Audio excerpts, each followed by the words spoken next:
નાની નાની બાબતોમાં બાળકોથી લઈને વૃદ્ધો પોતાનું ઘર છોડી દેતા હોય છે. આવા જ 3 કિસ્સા 2 દિવસમાં સામે આવ્યા છે. આ 4 કિસ્સાઓમાં 15 વર્ષનો કિશોર, 2 બહેનપણીઓ અને એક વૃદ્ધાનો સમાવેશ થાય છે. 15 વર્ષના કિશોરને જ્યારે પૂછવામાં આવ્યું ત્યારે કહ્યું હતું કે મારા માતા પિતાનું મોત થઈ ગયું છે અને દાદા દાદીની સાથે રહે છે. જોકે તેણે આ વાત ખોટી હોવાનું કબૂલાત કરી હતી.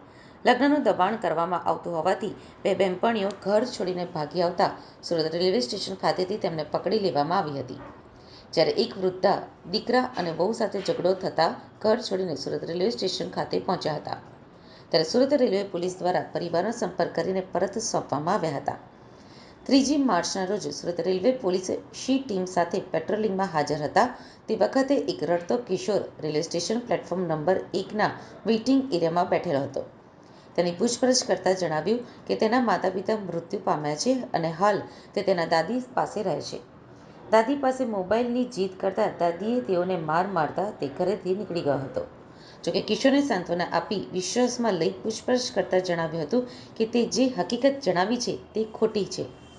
માતા પિતા નોકરી કરે છે અને તેની મોટી બહેનને મોબાઈલ ફોન લઈ આપ્યો છે, જેથી હું પણ મોબાઈલ ફોનની માંગણી કરતો હતો પણ લઈ આપતા ન હતા.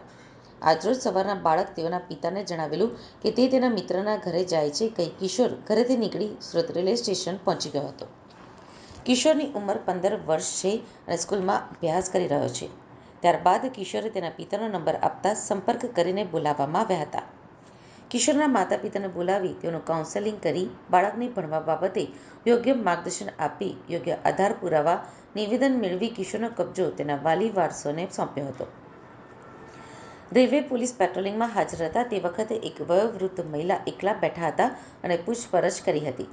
તેઓએ જણાવ્યું હતું કે 8 મહિના પહેલા તેઓ વતનથી તેઓના વહુ દીકરા સાથે સુરત આવ્યા હતા, પરંતુ તેઓને વતનની યાદ આવતા અવારનવાર દીકરાને જણાવ્યું કે તેને વતન મૂકી આવે, જેથી દીકરાએ જણાવ્યું કે હોળીનો તહેવાર હોવાથી હોળી પછી પરિવાર સાથે વતન જઈશું, તે વખતે તમને વતનમાં મૂકી આવીશું.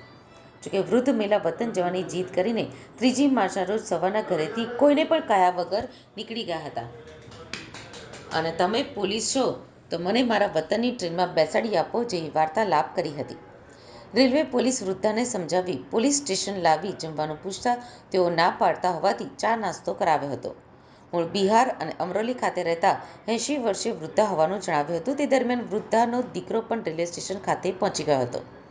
દીકરા અને વહુનું યોગ્ય કાઉન્સેલિંગ કરી હાલ મહિલાની ઉંમર 80 વર્ષની હોવાનું અને બાળક બુદ્ધિ જેવું વર્તન કરતા હોવાથી મહિલાને સમજાવી તેઓ તેમના દીકરા સાથે રાજી ખુશીથી રહેવા માંગતા હોવાથી યોગ્ય આધાર પુરાવા નિવેદન મેળવી સોંપવામાં આવ્યા હતા.